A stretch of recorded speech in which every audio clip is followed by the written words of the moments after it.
What's going on, everyone? It's Alex. Thanks for checking out this new video. So if you can't already tell from the red seats, we are in the Jeep today, and this video is going to be about this car. So I'm sure a lot of you appreciate that. Some of you have been asking for more Jeep videos, and specifically I want to talk about the lowering springs that I just installed on this car.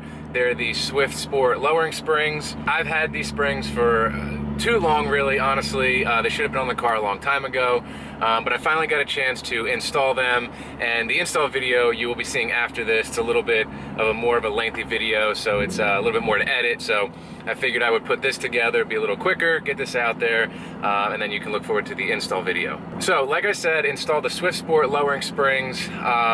These lower the car, I believe it's 0.7 inches in the rear and about 1 in the front. I'll post the exact specs on the screen. I don't really remember off the top of my head. But needless to say, it's a very minimal drop. You know, some of you that are looking for, looking to really lower your car or slam it, as some people may say, obviously the springs aren't for you. And if you want to modify your suspension, there's a lot to consider. First, you're going to decide if you want to get coilovers or if you want to get lowering springs.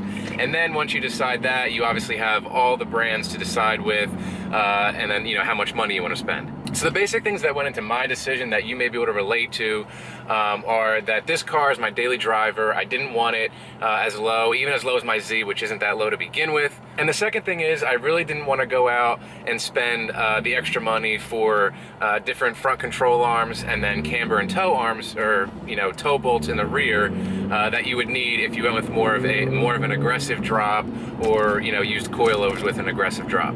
And that's the nice thing about these Swift springs, is even though the drop is minimal, it doesn't require any other modifications to get the alignment back into spec. So basically just throw these springs on. I think they were like $300 some. Basically throw these on, go get your alignment, you'll be back in spec. So with me not wanting to touch those other components in the car, at least not right now, that pretty much drew me away from coilovers.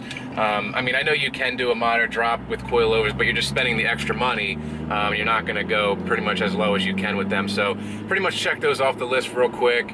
And then when I found out that with the Swift springs, you're able to basically get the car in the stock specs with the alignment, I was pretty much sold on them. I enjoyed the reviews that other people had put up online, and I went out and bought them. As for the quality, their springs, there's really not too much to say there. I mean, from what I know, that they're good quality, and like I said, the reviews that I've read online from other people steered me in the right direction to get these springs. The price is comparable to other springs, a little bit more expensive, but then again, with the other springs, with most of the other springs out there, you're going to need those other components that I mentioned to get the car into specs. You're going to be spending, more than what I spent on the Swift springs. Now, the main thing that I'm sure most of you are wondering about is the ride quality, and kind of what I touched on already, the amount of drop on these springs. So ride quality, right off the bat, I noticed that honestly, it wasn't any much different at all, compared to the stock suspension. I do have the S, which has stiffer suspension from the factory to begin with.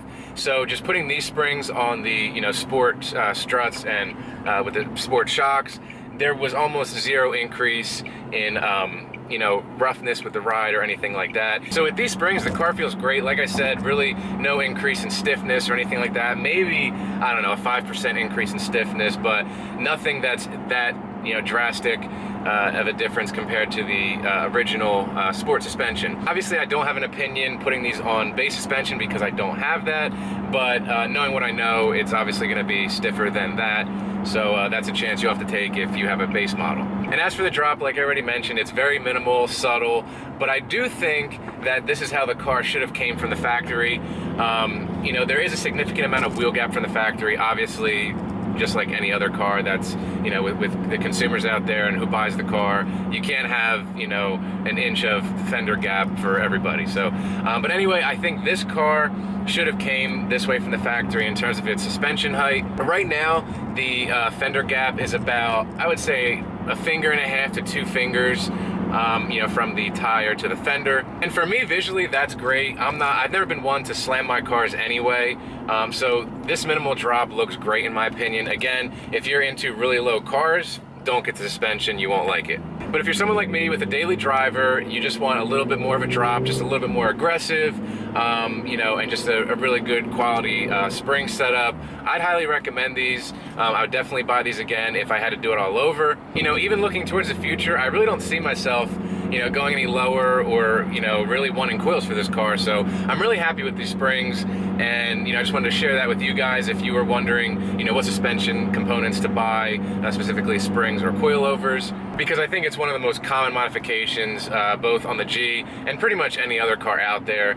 Between maybe exhaust and intake, suspension, putting some lowering springs on your car is pretty much one of the first mods that people will do to their car. And like I mentioned before, the alignment is within factory specs. If you want to get really specific, I do believe the camber measurements are a little bit out of spec, but that's not, if your toe is aligned, which this is, and it allows you to align your toe perfectly, you shouldn't have any problems with abnormal tire wear. Most of the abnormal tire wear is due to poor, or faulty toe alignment, not the camber. But overall, the camber is not aggressive. It's about 1.4 front and back, I believe. I'll have to check my alignment sheet, and I'll post that on the screen as well. But like I said, nothing aggressive or significant that's going to really wear out your tires. It's pretty much, a couple tenths more than stock. So if you are considering these springs, for your car, I would highly recommend them. At least if your requirements match mine, putting this on your daily driver, you don't want a significant drop, nothing too aggressive. I highly recommend them.